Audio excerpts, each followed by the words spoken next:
I just don't see a world where I'll be turning off Facebook. All right, what's going on, everybody? Welcome back to the Fitz and Franson Show. I'm Fitz. I'm Franson. Today, we're going to dive into a topic that every business owner, I think, wrestles with. Your leads come from, how those sources change over time, and really when you should stay the course versus kicking those sources to the curb. And to help us unpack this, we're bringing back a guest who's been in the trenches building a powerhouse of a business, really. Justin Plant, welcome. Owner of Epic Concrete Coatings is back with us. So, Justin, welcome back. Yeah, thanks for having me. Absolutely. So, Justin, this whole episode was sparked by a text you sent to Fitz. You said we should do a show on why Facebook is still relevant. This is great timing because we're meeting with a lot of small businesses right now and discussing lead sources, not just Facebook. So what's going on out there that made you send that text? Yeah, just what I hear around the dealer network and, some people that are completely abandoning ship on Facebook, which I can't understand that route necessarily if you're still looking at a growth pattern, that all the lead sources are still viable. It's gotten a lot harder, Facebook, over the years. I know I couldn't keep up with it. And when we brought Powrful on board, fun to see you guys make the adjustments as it's an ever-changing market. I think it's just harder to do in-house, but just the ramblings around the dealer network, and I thought it would be good for you guys to put out some content. Obviously, with Jay, you guys at Powrful, Facebook's still working, so. Yeah. As Jay said, they're a timely conversation or talking point because we are going through a lot of the year kickoff, although January is almost over at this point. It's kind of wild to think about. Yep. But, it's a funny thing to have in a conversation at this point where what we're seeing, and Justin, you can maybe reflect back to us if these are similar conversations that you're hearing as well too. For those that are having those conversations, it almost feels as if like the planning that should have been done, December and November and October of last year to get prepped for this year, we're getting hit with kind of the slow start of January that most of us experienced throughout the country. And now we're left scratching our head, looking around going, well, why isn't it working, or where else should I go? Whether it's Facebook or any other lead source that you got out there. Is that the same sentiment that you're getting? Yeah, that's exactly it. One thing that I've always preached with our team, whether it's our office manager, whoever's helping out with marketing, as we get prepared to know what our marketing budget is going into the next year, I'm usually doing that towards the end of Q3. The way we look at it is I think of our marketing as just an overall melting pot, not necessarily just one marketing aspect of it, whether that's Facebook or Google. I think it's just good that people are reviewing their numbers and actually seeing what the data is behind the numbers. Are leads getting more expensive? Yes, but I think that's on all platforms. Are you going to have a little bit lower closing percentage? Some of these lead sources, that's what you run into, just quality of leads wise. But at the end of the day, when we're trying to grow, the important thing is making sure that our team has enough at-bats. You can't make a shot if you don't take it. I think I butchered the quote, but that's the way that works for sure. So Justin, I know you started Epic, it was 2018, right? That's correct. So you guys been at it for a little while now and been very successful at doing it. Now got 2 locations and multiple crews that you're doing a good job of keeping busy. Walk us through from 2018 to now, how have your lead sources and your mix evolved over time, and what's driving leads from year one comparatively to now? Yeah, I think everybody is pretty spoiled 2018 and then going into COVID where there was plentiful amount of leads. I remember when we first started, it was like $50 you could put on Facebook and you just boost a post and messages would come in. You'd have to turn it off because you'd have enough appointments for the week when we're running one salesperson. So Facebook has always been a driver for us. Facebook it still floats between our number 1 or number 2 lead source still as of last year. Google's obviously taken a big step up with the pay-per-click and that. So we put a lot more eggs in the Google basket. The one thing is we never really back off marketing in the winter. So when things slow down, we got to know when to turn the faucet up or down, but I never ever get rid of something in the winter. It's important. I don't know all the analytics behind how the actual learning phases of a lot of these work, but I know that if you turn it off, sometimes it's a lot harder to get started again versus just keeping those marketing sources rolling, right? You certainly lose that momentum, especially for one maybe that you've had as a legacy source since like 2018, for example, that's been working for that long. You cut that switch off for a month, 2 months, whatever it is, and whatever platform you're on assumes that you've totally gone away and you're starting from scratch again. I've been there. I've done that, in my previous life as well too. We had to make some difficult decisions to turn some things off because we weren't aware of what was working or what wasn't working, because previous people in charge of those departments weren't tracking it well enough. And speaking from experience, you're not wrong that it's a painful thing to try to get it going back. You're going to spend to get it started. That's a painful Absolutely. spend. Yeah, I mean, even adjusting budgets and things like that, when it does go into the relearning phase, it just seems like it takes so much longer to grasp that. We bring on a new lead source. If I'm doing a new pitch on marketing and I'm bringing in a new lead source, I'm always letting that run 60 to 90 days. There's not enough information and data that you can track if you're letting something run for 30 days. And I think the big thing is measuring your numbers, not weekly and just monthly, right? You could do quarterly, biannual, annual reviews of it, whether, you might take a little bit of a bath in the winter, probably not producing as much revenue, or seeing your marketing percentage where you want it, but overall it washes out because you get some surprising months as well in there. Sure. Yeah. Yeah, and practically speaking, on the digital front, the algorithms need about 50 conversions to start producing any significant amount of data to make decisions on. In a lot of cases, 50 leads a month from a single source is sometimes hard to get. So sometimes it takes a little while, especially for the smaller dealers just starting out, and they're getting 2 to 10 conversions a week and they're like, it's not working. It's like, well, it Yeah. doesn't have any data to know what it's doing yet. You have to run it for quite a while. Huh? So yeah, we always tell people 30 days minimum, preferably 90 days. And in a lot of cases, there isn't data for it to make an informed decision. Yeah. No, I So definitely agree with that. yeah, and then, you track your stuff really well. We were talking earlier today just about the lead sources, and maybe speak a little bit more to what you're seeing in your data about Facebook leads specifically today. Yeah. So for us, we have a little bit of a smaller population here. So luckily we can hit a lot of the density of the people in our area. The prices are going up as far as lead appointment set cost, customer acquisition costs. But I think, that whole market ebbs and flows. A little bit lower closing percentage than we're used to on the Facebook side, I would say, in the last 18 months. But a lot of that's due to some of the practices that Powrful helped us out with in gold mining for leads, right? You might see a little bit lower close rate. But I think where we were missing the boat, and I'm happy you guys introduced us to gold mining our old leads, is I think a lot of people are missing the boat on how many leads that they've already paid for that are in their inbox. And they would be surprised on how many of those people are going to respond if they reach out to them. And yeah, sure, they might close at a little bit lower rate, but at the end of the day, you've already paid for the lead. You might as well go sell them. Yeah. My team internally, one of my favorite things to get from them is, hey, this person was from 2022. I gold mined them and they're like, yeah, we're ready now. And it's like, yeah, we paid for them 3 years ago, 4 years ago. And all we did is send a quick message and say, hey, just checking in. It's been a while.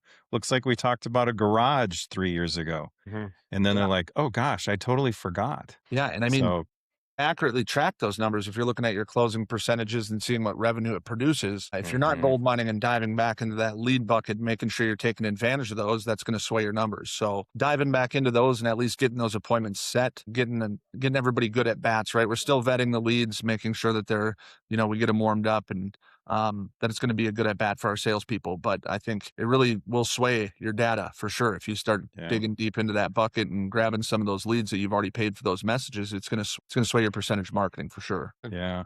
And you touched on the price that's going up. And, we started Powrful in 2020. Oh gosh, it was like $5 messages and everybody was excited. Now it was COVID and everybody had a check from the government and they were all stuck at home. But we've watched this stuff year over year, costs go up. And one thing just to remind our listeners is a lot of this is the platform's fault. I jokingly say marketers ruin everything. I'm joking, but not really. I would agree. Right? Yeah, right. Fitz, sales guy would agree with me. But they're always changing the platform.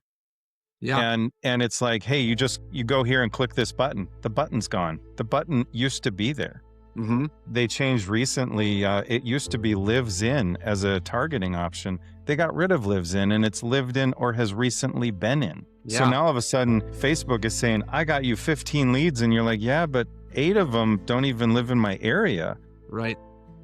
You're way up north in Fargo. I'm going to backtrack here. I love that you run marketing year round and you live in Fargo. Yeah. Like listeners, he lives in like the furthest place from a nice, warm, comfortable winter, and he still runs marketing up there. So yeah, it's nice to have people that are interested in these platforms and understand the changes that are happening and can help you make informed decisions rather than saying it's broken. Yeah. In October of last year, Andromeda is the first layer of the algorithm that just got rolled out on Meta. I don't know why they named it that, but it is the AI-powered engine that picks from the billions of ads your ad to serve to the consumer. And that actually changes a lot of the way we create our ad copy and pick the content that we pick. That stuff, if you're not paying attention to it, it will pass you by and you will think the system is broken. Google similarly, they're changing this stuff. I just saw in the news that ChatGPT in the coming months is going to allow you to market within the ChatGPT platform. So awesome for us. We're going to have 1,000 AI tools that we have to pay to market on. Hopefully most of them are like Bing, where you're like, wait, you what? Like, who markets on Bing? What's one more? Yeah, right? But this stuff is inevitable, so being aware of it's important. Yeah, we started seeing some of those changes too, even going from just boosting a post. You're putting out a scheduled post that day and you go, okay, I'm gonna throw some money and boost this one for 4 days, and to then getting into the business suite, and then you get into lead forms, you get into all these different things, and just how they build them out. I was spending so much time digging into it, and by the time that I thought I figured it out, it would change. And then I called you guys again, and I'm like, I can't keep up with this. And I joke with Dylan all the time. I'm like, it's a full-time job, just realizing what's changing out there. And it is making it harder for people to have it in-house unless you have somebody dedicated to it. And I think that's probably where some people are seeing some changes if they have it in-house, right?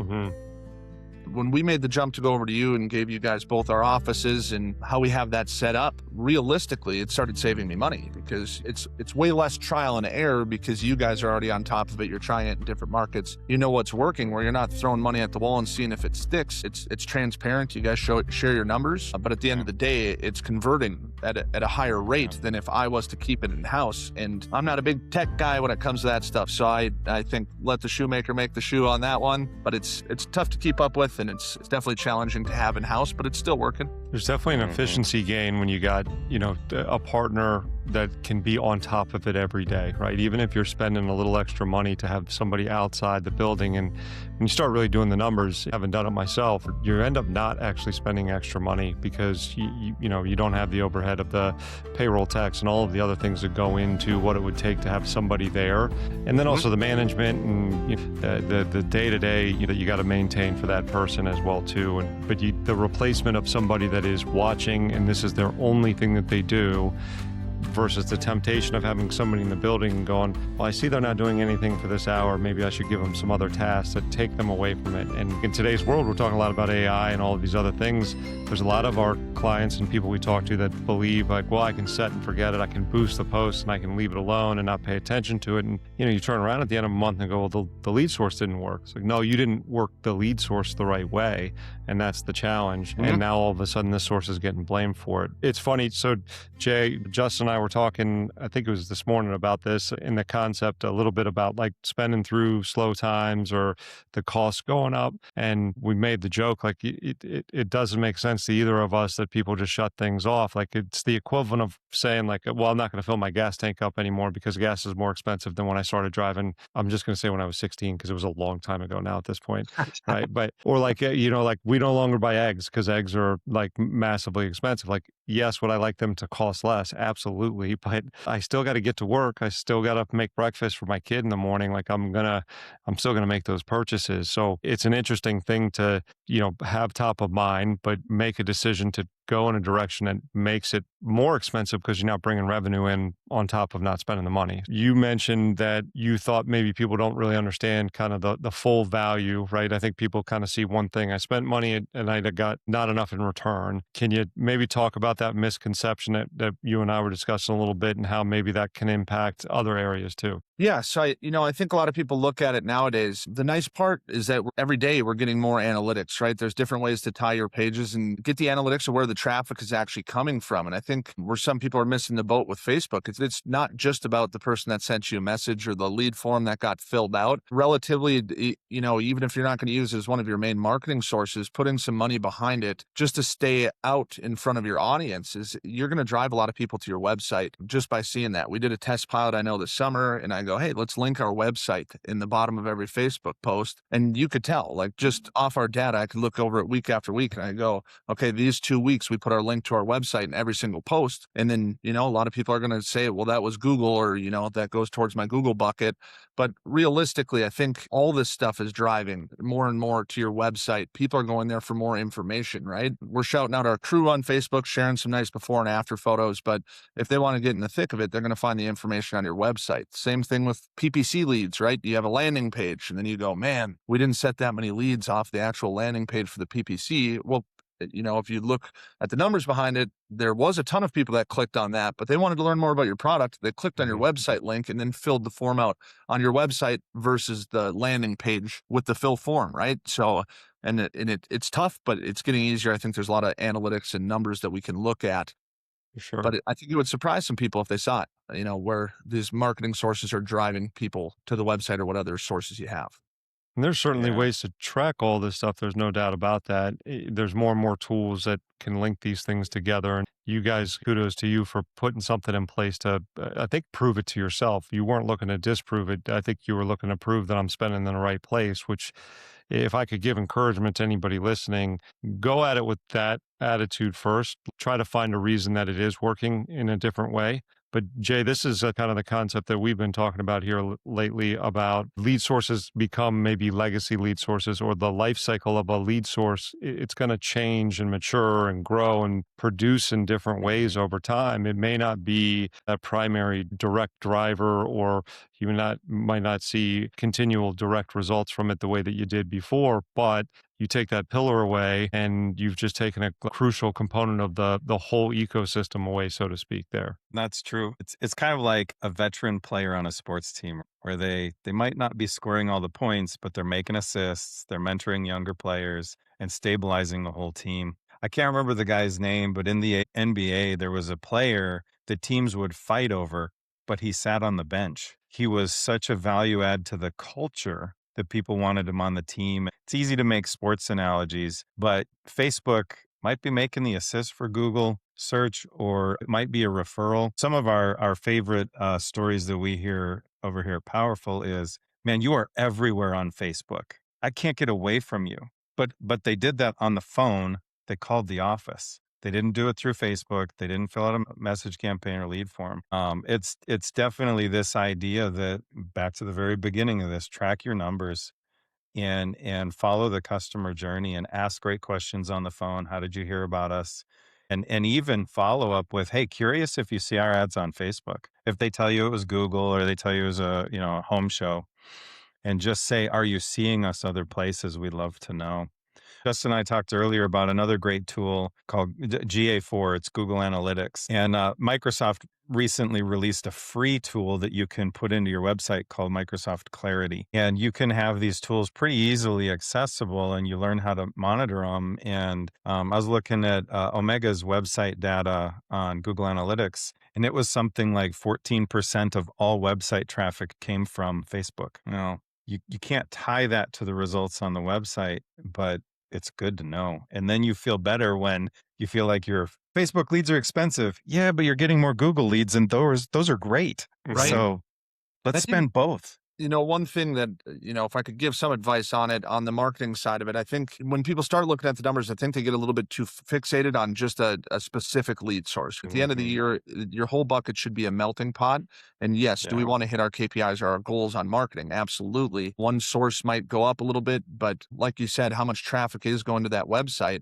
And you can't account for it if you're not going to be marketing on there. But realistically, we got to be hitting all these different avenues in order to set enough leads in general. I just don't see a world where I'll be turning off Facebook if it's driving to our website and we're still hitting our marketing budget. One thing me and Fitz were talking about earlier when we were on a call, he's like, yeah, take a percentage of your marketing budget and you can try new lead sources. Maybe it's a small percentage of whatever your marketing budget is, and try 3 new things, whether that's mailers, whether yard signs, whatever you're doing, and let it run for 60 to 90 days and start filtering out what's not working and pouring a little bit more eggs in the basket on what is working. But I still think you have to have your staple sources, which for us has been Facebook and Google. We run TV as well. We're doing mailers this year. I haven't done mailers in the past, but seems like that's working. So for us, it's just finding as many sources as we possibly can. Home shows, anywhere you can get out there, anywhere you can capture a lead, and then together let it drive your overall marketing. Yeah. We're going to have Sean Hilgart on here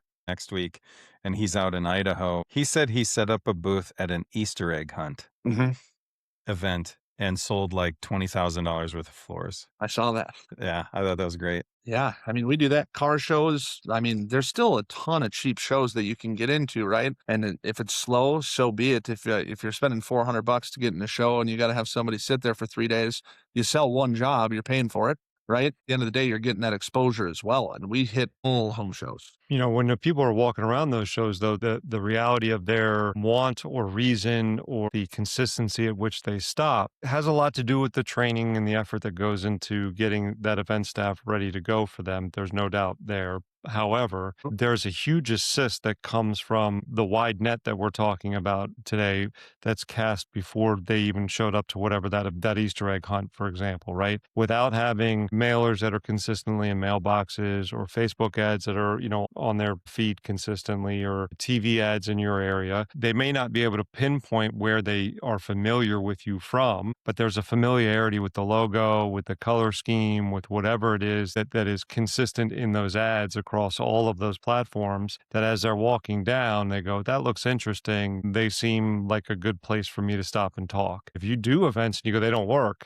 my next question to you would be, what other marketing are you doing in and around it? Again, you got an event coming up, talk to your Facebook people about before and after, like what's the demographic? Who should we be pumping up the dollars in those areas around? Let's make it easier for your team. It's never going to be shooting fish in a barrel. There's no doubt about that. But can we find a way to give them a slight bit of an assist here to help them get another appointment or two across the finish line and make that day worthwhile? Yeah, I mean, we hear it all the time at home shows. People walk by and go, we see you everywhere on Facebook. It's like, great. Never going to be shy about spending a bunch of money advertising on Facebook. It's working if everybody mentions it to you, right? So 100%. even if you're at the top of people's mind when it does come time to do that project, that's what they're going to think about. If they see you on Google, they see you on TV, they see you on Facebook, see you at home shows, they see your trailers rolling. That's just part of the brand recognition that comes with it as well. Absolutely. One of the things that's tied to this that we haven't really touched on is the kind of the idea of brand trust and reputation. What are you doing in that realm on your different platforms that you market on to make sure you're maintaining that like customer trust? How do you handle Google reviews, for example? Yes. We have a pretty good referral and review program. Some of it's automated. We use Bird Eye. If anybody's familiar with that, that's been a great tool for us. I know me and Fitz have been throwing around some different ideas with referral programs, and I love the direction you guys are headed with that. And just making it new, making something that's a little bit more exciting for people to do referrals. Yeah, all sorts of stuff. But I mean, as far as brand recognition and trust, you guys do a really good job at that. You guys are the ones doing our ads. So making sure that you're still allotting part of your budget that's not necessarily just for people to fill out a form, right? You still need to run some sort of awareness campaign and put the message out. We're always, talking about your employees and how great everybody is. And I think that just drives from a good company culture, right? People can see that in your marketing when you do have that culture put in place. Yeah, it's No good. doubt. I'm giving out little nuggets here and there with what we see on the marketing side. We've kind of touched on AI already, but a lot of people are starting to use AI overviews in Google, but also going to tools like ChatGPT or Grok or Perplexity or Claude or any of these tools that are out there. Customer reviews is one of the top sources of information that AI tools go to when giving the consumer informed recommendation. When we're thinking about that, I'm actually running an ad for one of our customers. It's on Facebook, but it's screenshots of customer reviews on Google where they shared a picture of their floor. Yeah. That's it. And I'm just saying, hey, look, we did work. It was great. Our customers love it. Take a look at their reviews. And that stuff didn't matter even like 3 years ago. Nope. And so it's something to pay attention to. Continuing this conversation about Facebook doesn't work. Boosted posts are a tiny portion of your opportunity on Meta. And people that are just running a boosted post, are you running lead forms? I talked to somebody recently that said, yeah, I've never gotten into lead forms. And my cost per scheduled appointment on Facebook is approaching $400. And I'm like, you're not even using the platform. Like, let's talk strategy here. So the different creative that you put out there is super important. And one other thing that you guys can be paying attention to out there is AI tools are also querying your FAQs. So have informational ads that are, some of our customers ask us this. This is the answer. Or Google Business Profile. Use a dummy Gmail account and ask yourself questions on your business and then answer as the business and build up that reputation and that trust, because we're now marketing to AI, which sounds wild. Yeah. But we're marketing to an AI chatbot that then is going to return our information to the consumer and they're going to make a decision. Jay, what was the other one that I think is hysterical, but apparently it's accurate? Wouldn't you could also tell me I'm the dumb sales guy and just stay in my lane here if you want. But the one we were talking about with Google Maps and having your people, even though they know how to get to your office because they've done it a million times, is that still something that is in play? Can you explain that? Yeah. So you don't want to do it too much. Google has great systems to flag you. But when you travel to your office once a week, use Google Maps to flag your office location as a destination. It's kind of a silly thing, but it's actually going to up your rankings in Google Maps. This is a place that lots of people visit. And so there's silly stuff like that you go, do I have the time or the energy to do this? But, tell your sales guys or your production guys, hey, click the office address once a week. And let Maps collect that data. Kind of wild. We meet with our Meta rep every other week, and he was talking to us about Andromeda rolling out on the platform.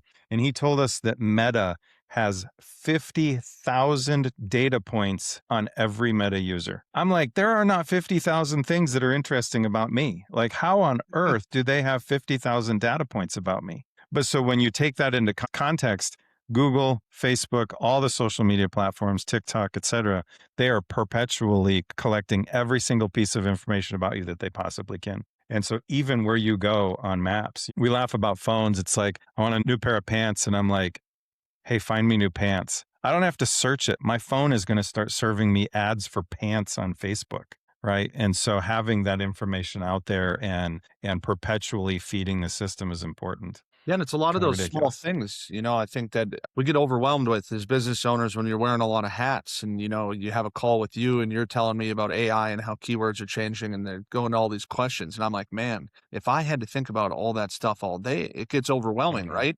And the fact of the matter is, by the time you figure it out, if you're not putting all your time and energy into it, by the time you do it, it's already gone, right? So I think just staying out in front of it all too, and you guys do a really good job with that. I know I was surprised. I asked Dylan, I go, hey, can I see what ads were running on Facebook? And he sent them to me and there's 27. I'm like, what is going on here? Like when I ran ads, I ran one, right? Maybe two if you're doing lead forms and that. And I'm like 27 ads. I was like, is that for the year or what are we doing here? And everything's linked together. Yeah. So we've been super excited to talk to you about numbers. We always love to talk to guys that know their numbers. Steve Dodge, we talked about him earlier over at Platinum. Guy knows his numbers. And it's refreshing to say, hey, I have a question and know that they'll have an answer. So we know this is a strength of yours, but we do have a couple of quick questions for you about shifting from a gut feeling to data-driven analysis of lead sources. Yeah, I think there's probably too many people out there that they start off able to manage things by gut because it's smaller and easier to do at that point. But as you get going, you maybe don't realize when that transition should have happened for you, a long time ago. So like Jay said, a couple of quick questions maybe that you could share some insight with the listeners on here. So KPI question for you. If you were to identify 2 or 3 metrics that you would watch as the decision maker here that would give you hey, this is my indicator, my decision point that a lead source is working at this point or not working at this point? Yeah. One thing that we track, and everybody that's looking at their numbers is going to track, is just what's your cost per lead, what's your cost per appointment stat. Me and Jay have had this conversation. We've all had this conversation. But when you talk about Facebook and it goes, oh, it's X amount of dollars per message, I'm like, as for me, that's great for you guys to know. But for me, I'm like, I don't care. So how many appointments did we set, right? I get that you're driving the conversation price down and that's great for the overall campaign and the budget. But for me, I want to make sure that the people that are messaging me are converting into appointments, right? So just knowing how much your cost per lead source is, and then knowing what direct revenue is coming out of that. I think one thing that we do, and we are pretty open with our data to Jay and his team as well, and all you guys, is knowing the difference. Like, I track all of my lead forms on Facebook separately than I do from my messages, so that we know what revenue those are producing, because that's going to tell us what, where the quality leads are at.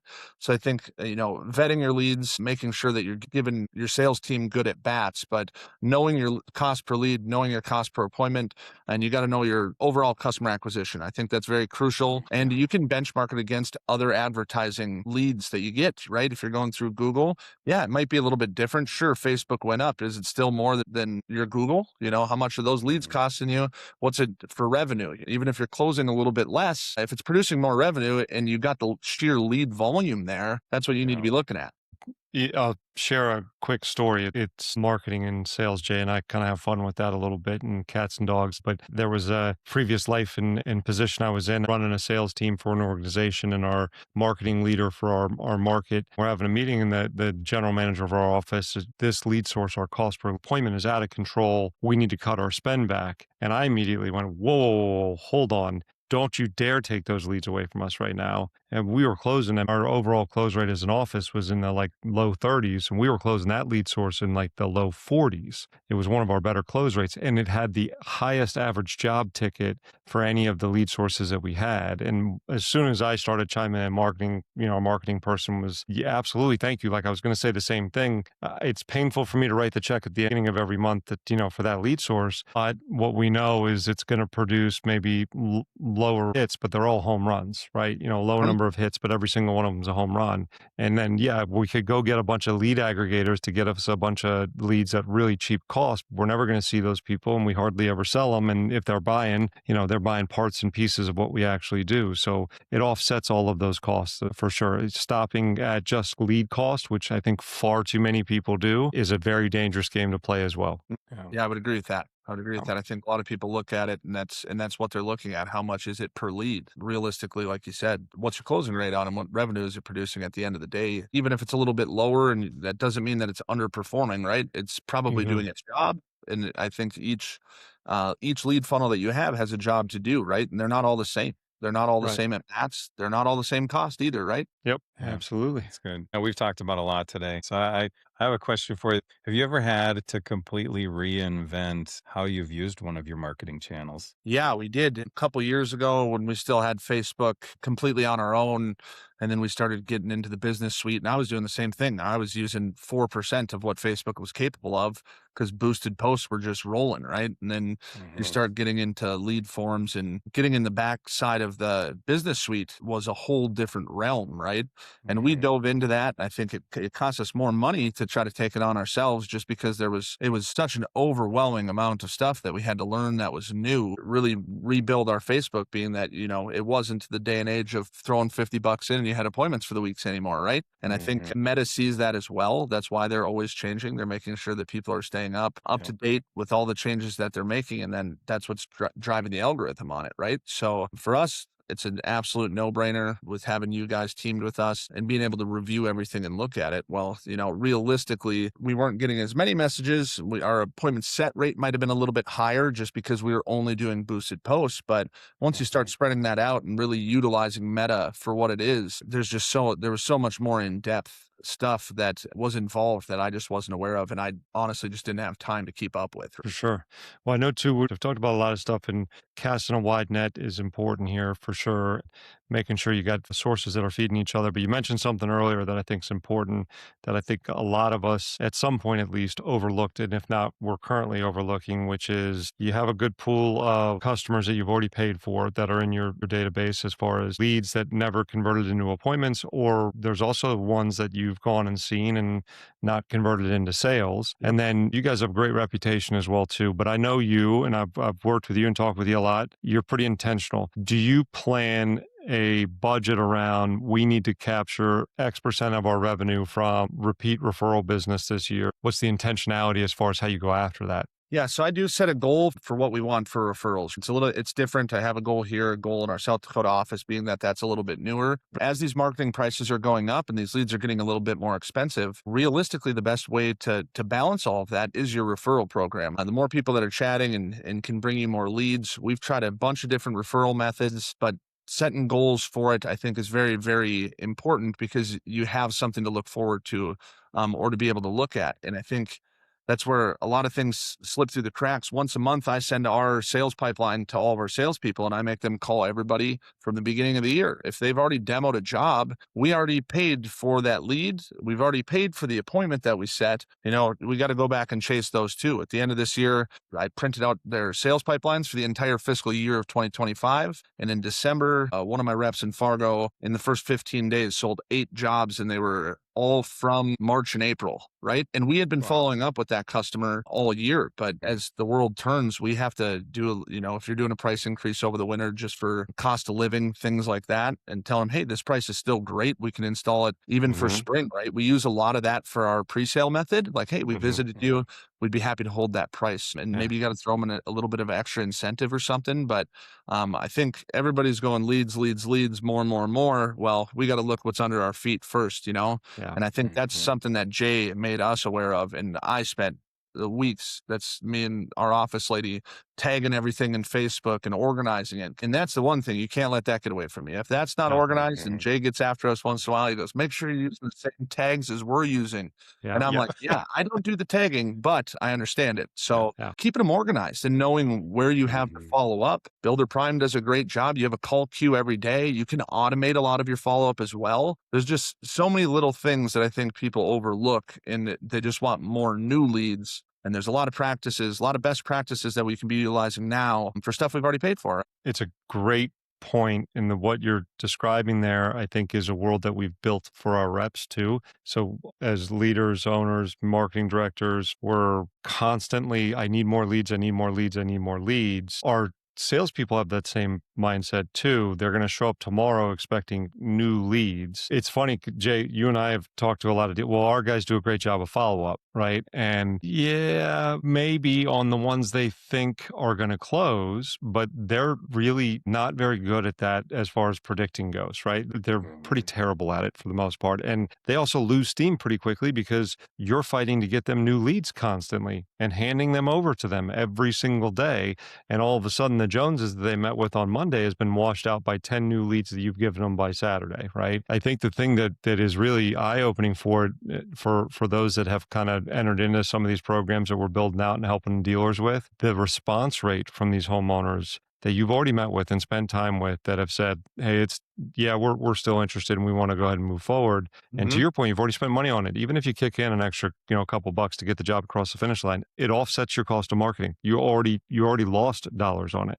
You may as well recoup any dollars you can. But my biggest advice is you have to stay on it as a leader, as an owner.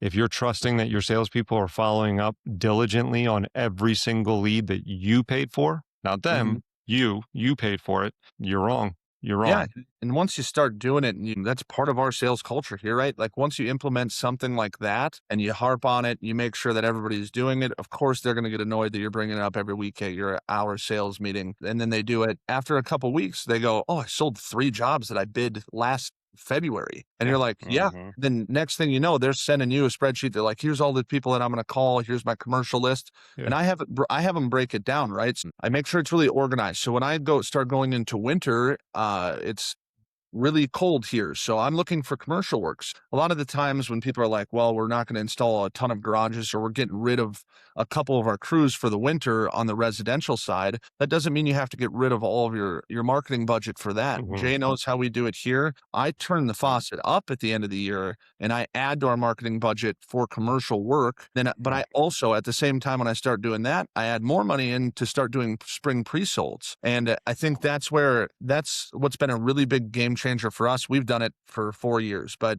for us, there's not a lot of people that want their garage installed when it's negative 45 below windshield, right? Nowhere to put your eyelashes freeze together when you walk outside. And realistically, but they're looking forward to getting on your list for the spring. So a lot of that money, are we seeing a return today? No, we're taking a lower deposit for spring pre-sale, but I'm selling 8 weeks worth of work for 6 trailers before we even get started in March, right? Awesome. And that's where you're making your money back and you're recouping. And I think a lot of people look at it as you're throwing money at the wall or you're wasting money in the winter. If you're intentional about it, and you know how you're gonna recoup your ROI, there's ways to do it. Yeah.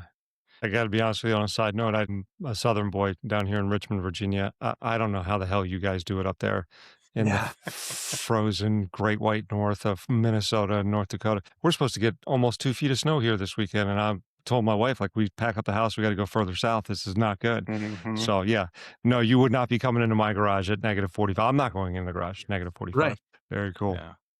Yeah, and I think That's funny. one other thing that I'd mentioned just with Powrful, when we brought them on board, you might see a little bit of a drop at originally, right? Because the first thing his team did was go through all of our leads that we already had in there, and they brought up this gold mining thing, and I was like, holy, we captured a ton of appointments out of that, but a lot of them are older leads, right? So you're going to close on those as much as you are on fresh leads, and you can't hit the panic button when you see if your closing rate goes down a little bit. Well, of course it's going to if you're gold mining and you're digging up old leads, but you also have appointments that you never would have set. Mm-hmm. For sure. And we track those numbers separately. So with Jay's team's tagging, I have the same tags in our Builder Prime. So I know that if it's a gold mined lead, then you can run your numbers so you know what your actual Facebook is, and then you know what your gold mining and your old lead set rate and your closing rate is on those. It just gives you a little bit more mental clarity, not thinking, oh, our closing rate went down 6% on Facebook. Well, that's not necessary. It's technically a whole different lead funnel that you weren't using prior, and you also need to account for those numbers separately. Yeah, we track the gold mine on our end, and it's 20 to 25% a week of customers that dropped off and we re-engaged with them. I talk to my team internally and I say, everybody's a yes until they're a no. Don't ever feel bad about pinging them. And the other thing I said is we get a notification on our phone and we're with our family or we're at work or we're in the car and we forget about the notification. It moves down the list and then we ping them again and they go, oh, shoot, I forgot about this. Yeah, absolutely. It's on my list of things to do. I am interested. Thanks for getting back to me. So yeah, absolutely. Absolutely. Well, we've talked about a lot today. So let's talk about a few, maybe 4 takeaways for the listeners. Yeah. I Fitz, think what do it's you a good got? idea. Yeah, I'll give the first 2 here, kind of based off of the conversation we had. We thought there would be some good takeaways. So first, what I would encourage you to do is maybe reframe your thinking a little bit. That's one of the things I enjoy talking to people like Justin about. I think he's got a good perspective on how to take in the information and digest it. So here's what my encouragement would be. You got to stop thinking about lead sources as kind of like binary. They work or they don't work. We got to think about the role that they might play in the entire customer journey. And if you can find data and ways to collect that data, highly encourage you to do it, right? It may be the opener, it may be the closer, it may be the assist guy, to use your basketball reference, Jay, from earlier. But you got to start thinking about how it plays a factor in the entire ecosystem you're building. And number 2, what I'll give you is do those regular audits of that system. Right, and make sure that you're paying attention to how all of those things are interacting together. Map out all of your sources, find out how all of them could be touching each other. And if there are ways to connect them, find ways to connect them stronger, better, or cool, this one's maybe not directly producing something for me today, but it is feeding Google. It is feeding my website. It is feeding some other things. Again, it's the best assist player I got on my team. That guy's on the court every single day. That's great. Third one that should be number 1 is know your numbers. And like Justin said, don't just track cost per lead, cost per message. That's not nearly as relevant as what is the cost per booked appointment, cost per lead close rate. And then also take that all the way down the line. What's cost per acquisition? What's average cost of jobs sold? And how much revenue did this lead source generate? Really good. And then the last one, this one we talked about too, is test and evolve. Book a call with us and say, hey, I just want to run something by you I'm thinking about doing. We'll brainstorm with you. But before abandoning something, and we talked about this earlier, where boosted posts used to be all you needed and now you need something else. These legacy channels like Facebook, test new stuff. Check some stuff out. I laugh. I get most of my marketing advice from TikTok, right? Go follow some great YouTube channels. Go follow some great TikTok channels. Listen to what other people are doing. Reach out to people in your network and go, hey, maybe the source isn't even necessarily direct lead gen, but it still has a utility to it. Facebook, you can run awareness campaigns or reach campaigns or web traffic campaigns. It doesn't need to be the lead source, but it can be driving traffic to other stuff. So Justin, final thought for contractors and business owners that have been listening to us today. What's the one thing you hope that they take away from this conversation? I just hope people aren't aren't going to write off one of their lead sources that's been so powerful over the years. The one advice that I'd give to add to your guys' list is that if you're struggling on Facebook, before you write it off, reach out to Powrful or whatever agency that you trust and see if they'll run an audit on your Facebook. They can go into your business suite. They're going to go in and see what ads you're running, and you're going to get good information out of it, and they're likely not going to charge you because they want your business. So I don't know how you guys run that. Freebies, but ask somebody to audit it that does it for a living, right? And then have them explain why it's underperforming, have them sell you on a solution. Yeah, it's good advice. It's good. And happy to help anybody do that for sure here at Powrful. I think that there's a lot that can be learned having a third party take a look at it and give you some insight. There's no doubt, and do it with a trusted source. Plus, man, always a pleasure talking to you, buddy. I enjoy it anytime. I always learn some stuff, and hopefully our listeners did as well too. I'm sure we always end up with one or two people at least that reach out to us. Go, hey, would it be okay to reach out to so and so who's on the show? Justin, I know, is usually open to those conversations as long as you're not like a jerk or anything like that. But Justin will make sure we get contact information if you do want to reach out. You're in the network or something like that. You got a question for him? We'd be happy to pass that along. I'm sure that's cool with you, Justin. Yeah, absolutely. Well, very cool, man. Thanks everybody for tuning in today. If you did enjoy the episode, you learned some stuff. We always appreciate you ringing the bell, liking, subscribing, doing all that fun stuff. And as always, if you didn't, appreciate you keeping it to yourself so you don't hurt Justin's feelings, because it would be his fault today. That's right.